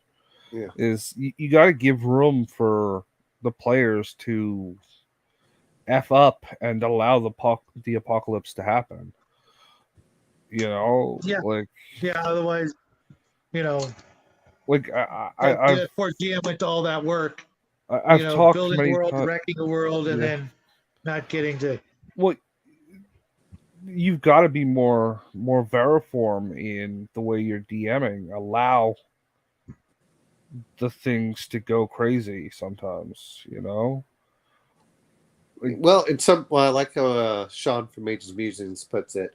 Sometimes you just want to sit back and watch what happens, and you do your improvisational, but it's like, well, let's see where this goes, depending on what the roles are, and you just roll with it because you're surprised as much as the players are. Now you just run with it. Yeah, like you put things in the world that are going to happen, and if the players don't stop them, they happen. It's like I've joked about that cyberpunk game I was in, where we didn't engage the corporation at all. We just hung out and did our thing. And then eventually our nightclub got turned into a 7-Eleven or a Taco Bell or something like that because we got eminent domained out of existence. That's the wrong way to go for it. It's like, why are you blowing up domain. my 40 story building? Because you took away my nightclub. It's these are not rational things. These are not things that robots would do, but these are things that human beings we will do. weren't playing robots in that, but you know what I mean. It's like we spent like 3 months. You didn't engage with them at all. You didn't stop any of the things they were doing. Of course, you got screwed over. But it could easily be, of course, Sauron took over the world. You didn't even try to put the ring in the mountain. You were given one task. One. There was barely even a side quest. Well, the side quest was to get the Dunedain, out of there, and get the Men of Gondor rallied, for the Fields of Pelennor. Yes. But you know what I mean. So. I know. I'm joking about that, but yeah, never split the party. Well, tell Tolkien that. Right. No. You don't split the party because you're playing a role-playing game and it gets too confusing for the guy running the thing. The guy spending 2 or 3 years writing a book, he can split the party all he wants. Well, no, he splits the party. You just have one group play on one weekend and the other group play on the other weekend. That's what you do. And they just leave notes to each other if it's relevant. Well, exactly. Like, well, what's happening? Oh, Aragorn's storming towards the thing. Okay, but no, it's. Well, they got reunited at the end. That's when you as the DM go into the basement and pull out the leaf for the middle of the dining room table. Yeah, it's like Christmas time. Oh, you mean okay? Yeah, the expanding table. You got both parties over. You need the extra room. That's right. No. I mean, the question is which game systems do you think did it best for having AIs? Billy, knock it off. Sorry, guys.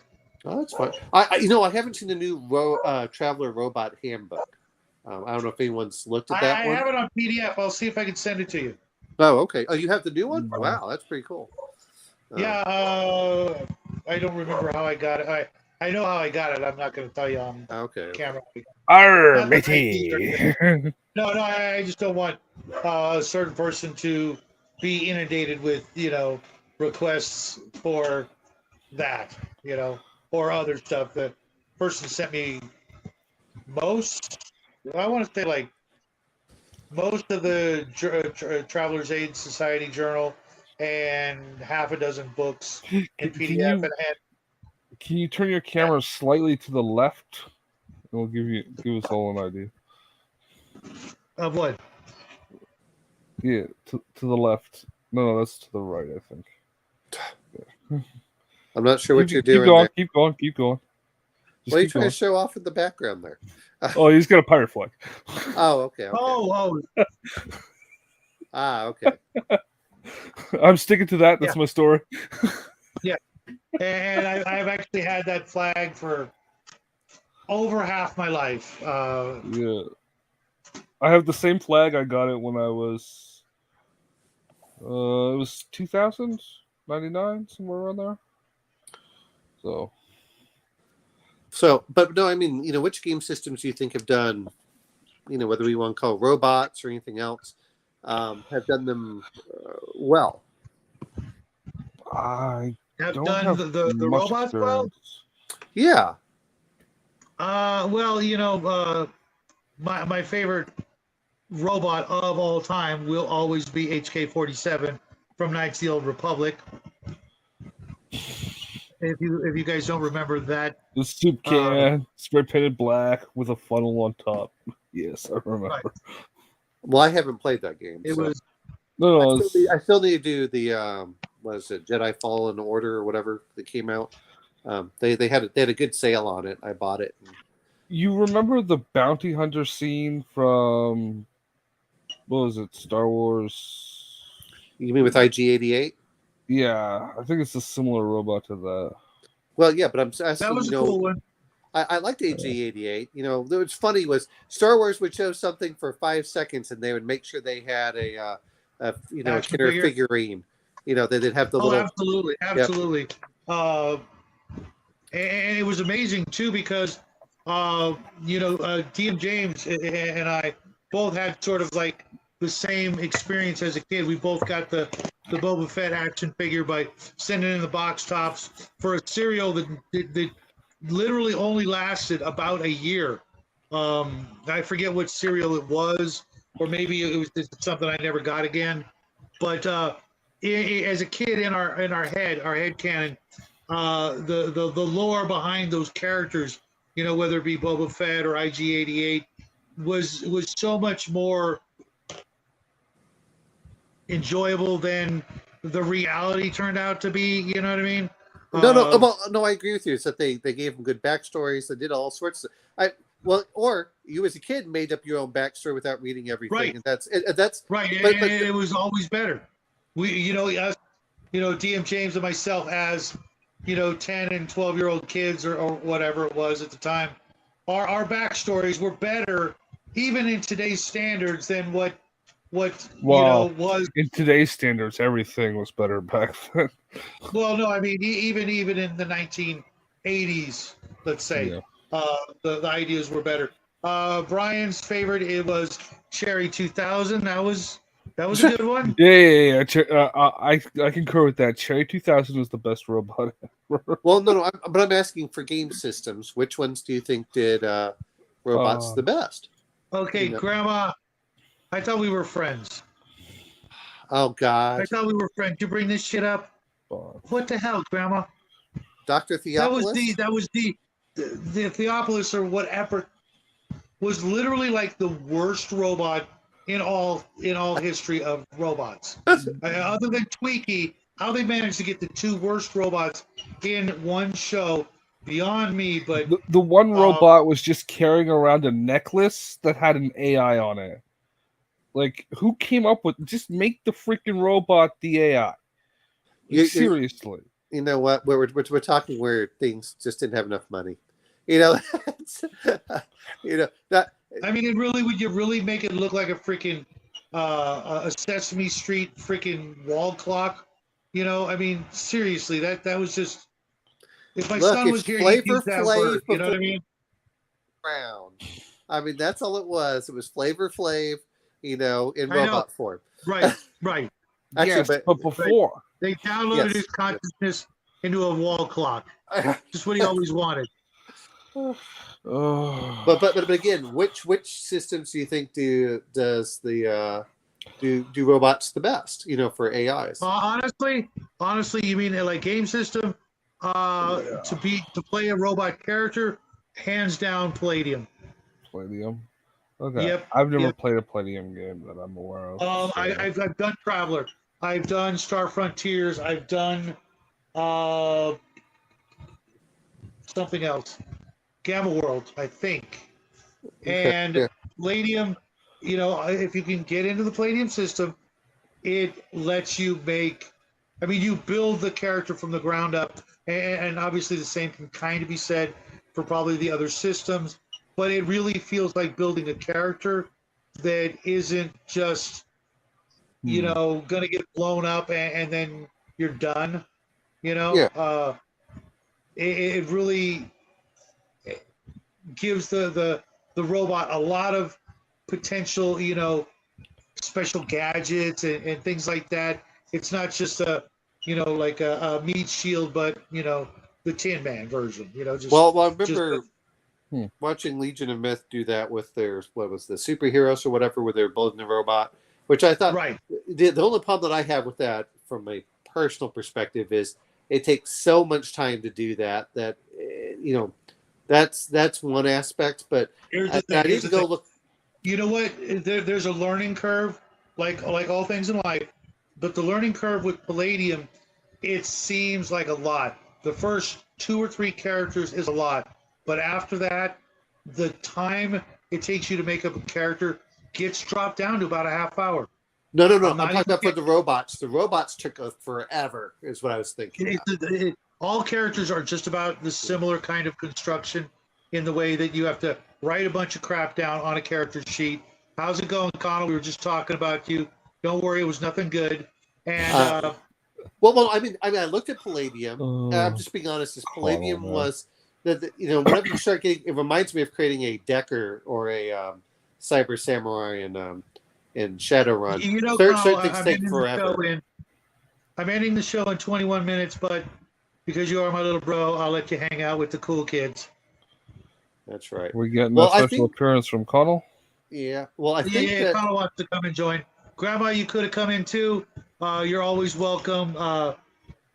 The Star Wars D6, I think, did it okay, and I'm looking at Mutant Mechatron, which is really fast to pay the characters. For me, Star Wars, because I have it, it was just a little bit too. Connell? It was almost a little too simple. It seemed maybe if I played the game, somebody could clue me into how it wasn't such a simple game. But to me, it seemed like the characters were not that in my old age I mind that at all, but there was like very little. It was almost like an index card RPG kind of system. When it came to here's my character sheet versus. See, I prefer that myself. I prefer things Right. Once you get to the point. Once you get old enough and wise enough past a certain thing, that's what you want. You want to be able to put your character sheet in your wallet, right? Well, Well, Kyle wants that. It'll take up the place of. Well, you know what though is, but no, I think that Mutant Megatron also. What's going to get more use, right? Uh-oh. I could put my entire character sheet on this. Right. But I do that. But should you run out of battery or juice, you're out of the game. I like to have a hard copy backup. I know Here's a hard rule you could have at your gaming table. If your character sheet runs out of power, your character dies. Well, no. It doesn't die. They just have to wheel it around, and you have to plug it in and recharge it. I mean, if you're playing a robot, that actually makes sense. Yeah. Oh shit! And you just turn off. Yeah, that's the one thing I did not like about D&D Warforges is that's what should have happened. Is they should have had a little thing that gives like an energy meter, and as it goes down, and then your character just conks out. Mm-hmm. I don't know. The Warforges in Eberron always kind of remind me of depends on you play it, because I was joking around and I made a Warforged Druid. And instead of using, because Druids can't use metal, I use all the dark wood or whatever the hell it's called. Uh-huh. And I wild shaped into animals because that was in the back of my head. I'm like, this is fucking awesome. Now I'm a Transformer Beast Wars mode now. You're just made out of wood. You're a wooden giant. But no, what I was thinking of was I can't use metal, but I am highly flammable. Yeah. Well, Mutant Megatron, I think, does a pretty good job as far as getting things very quickly, but I need to read the rules. But I've been enjoying watching Legion of Myth as he goes over the Mutant Megatron stuff, where you kind of build your character. You kind of like, I want a head, a body, limbs, and this. You get like 4 items, and all of a sudden your character's built that way. And then you can switch parts out. The Palladium characters were very snap-on tools sort of characters as well. But again, my point is that buying all the equipment is what takes forever for them. That's what I was referring to. Is if you know what you want. But that was my only issue with the Palladium robots is it took forever to actually build them because you had money. And then you started optimizing your money, and then you're like, well, if I can get a little bit more if I do this, and then you start tweaking it, and that's what I was referring to is that they took longer than regular Palladium. The cool thing about the Palladium system is, you're probably only going to get that opportunity to run that character, that kind of a character once in your lifetime. So spending a little bit of extra time to really make that robot of your dreams is not something I'll begrudge anyone, from the designers to the players to the DMs. You want to make a robot character, hell, I'll even loan you the book and, bring it to me, show me a balanced budget. Maybe you'll be lucky and you have a little money left over. Cool. Let me know how many replacement parts you've got, etc. And, I think everybody should, if they're a sci-fi, gamer at all, they should get the opportunity to run a robot once in their life, because between the jokes and the good times, there's a lot of fun to be had doing it, and then you get to be the AI. We were talking. Okay, go. This was back in 3.5 days.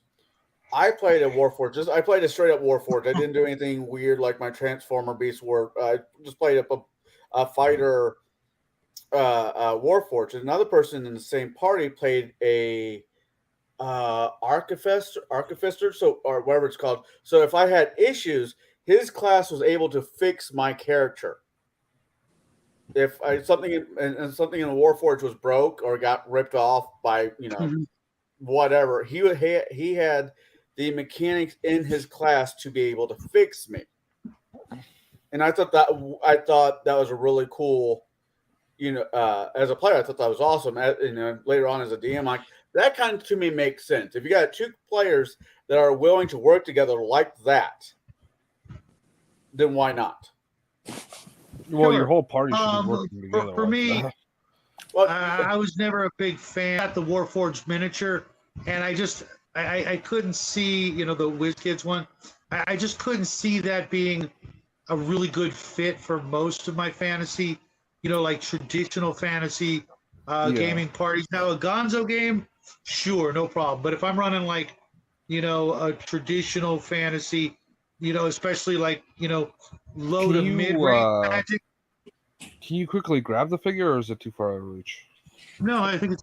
I mean,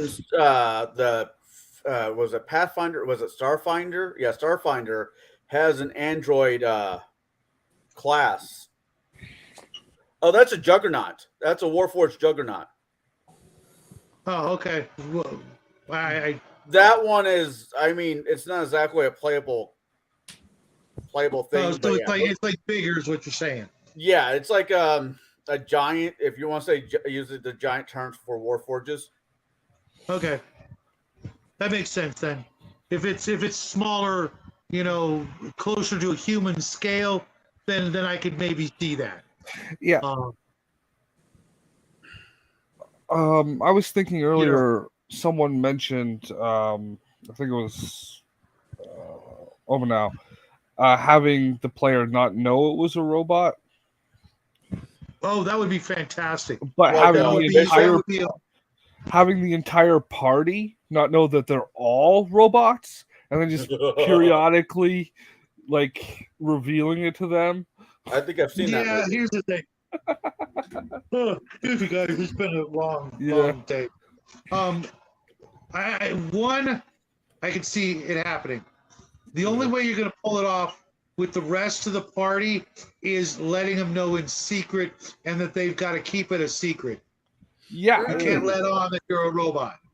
Otherwise, as soon as the first player finds out he's a robot, or the second, it's got to be a long game, and you wait like 2 or 3 months. And you let the second one go, and then you tell them all individually in secret. Maybe. I don't know. No, you give them all pre-gen characters. Hey, I want to do a one-shot, maybe a small campaign. I'm going to make the characters. One shot. Well, okay. I want to run not a full, not a long campaign. I want to run a short campaign. I made pre-gens. I'm just kind of curious how this works out. Here's a list of characters you guys can pick from. So they think they still have a choice of what they play, but they're all robots and they just don't know it. I mean, I like one shots for the most part, but and really that's to get people adjusted to the system, to understand the basics.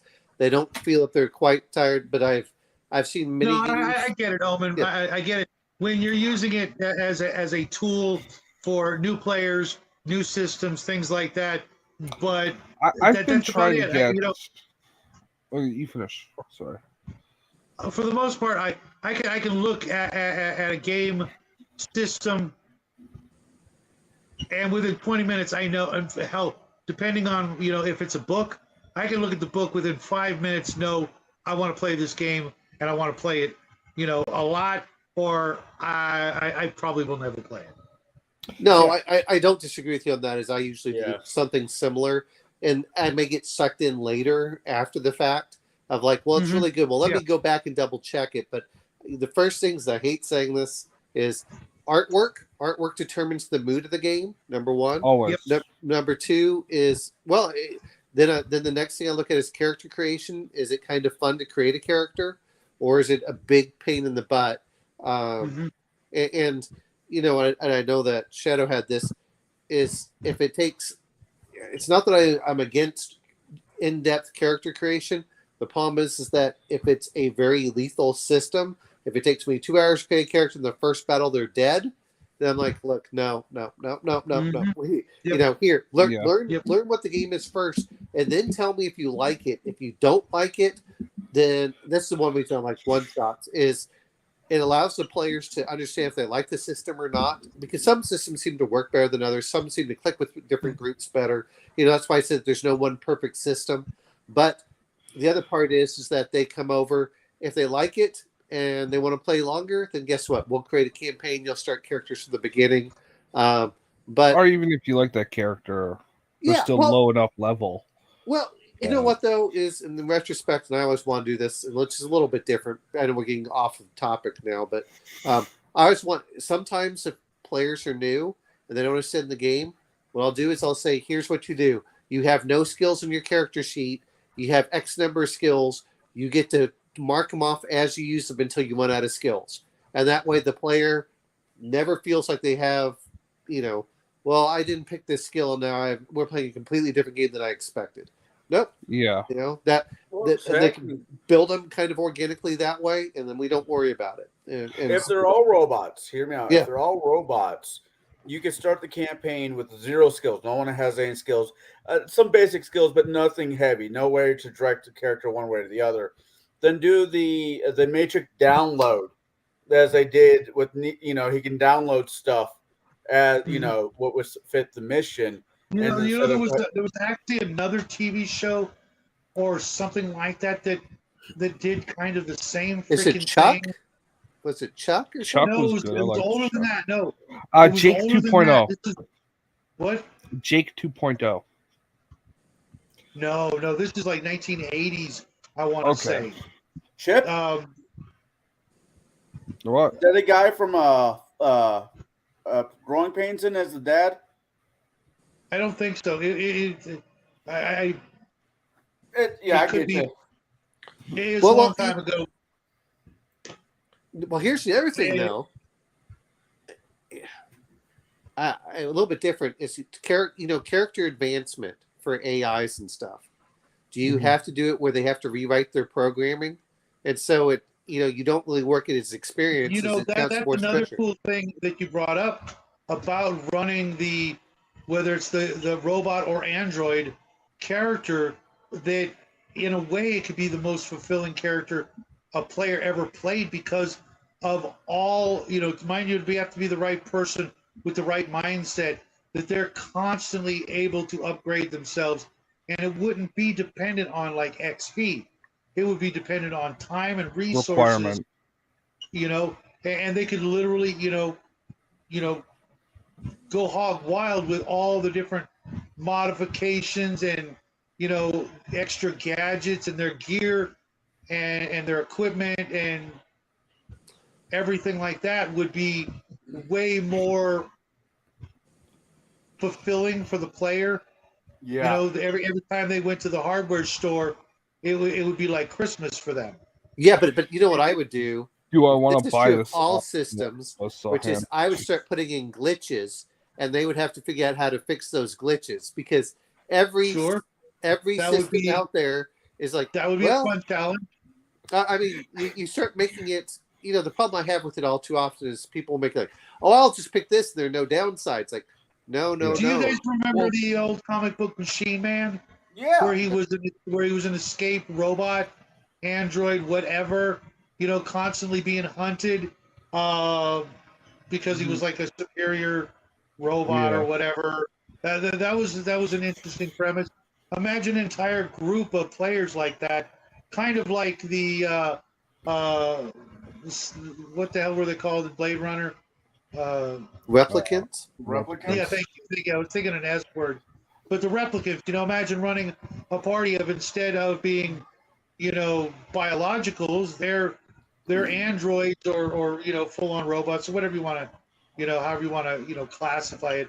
Literally on the run from whatever organization. That might actually be more fun than running Replicant.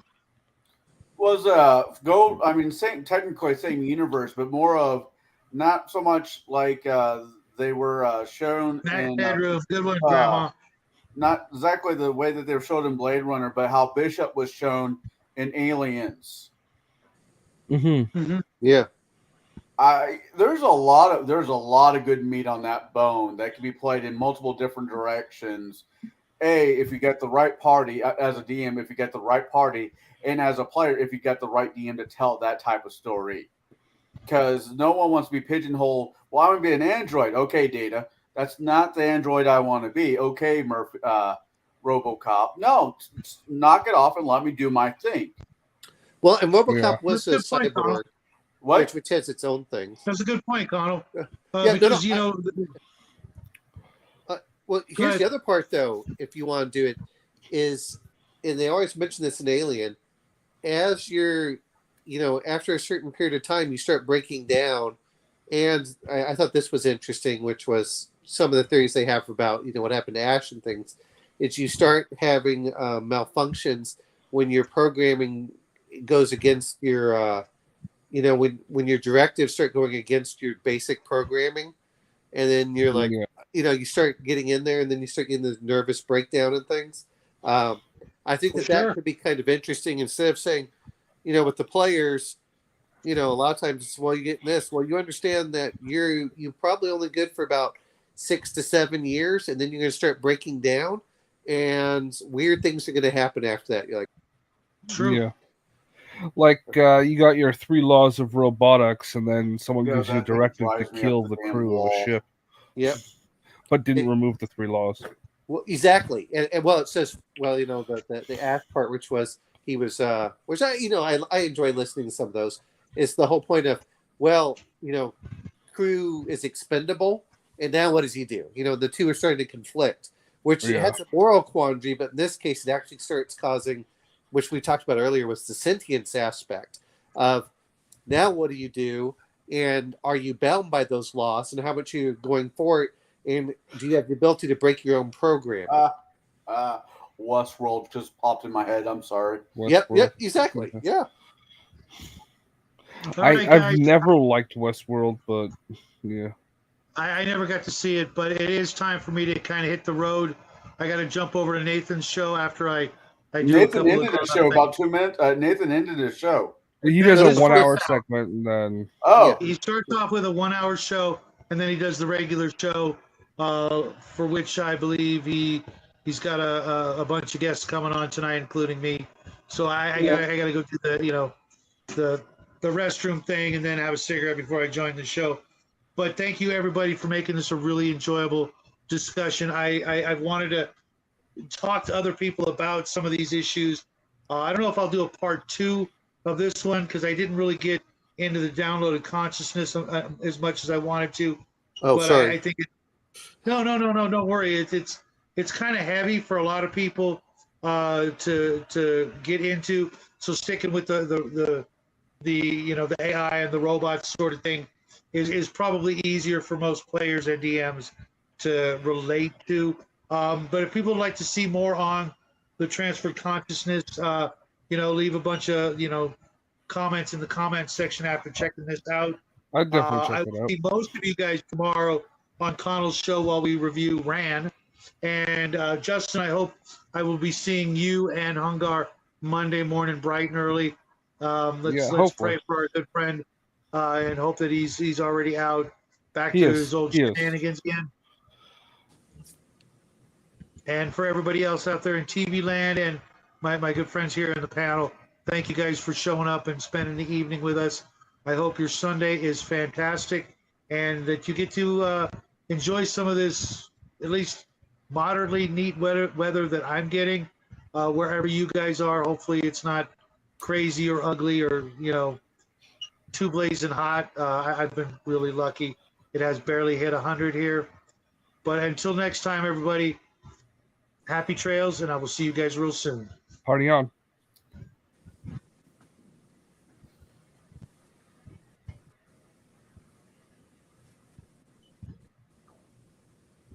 The long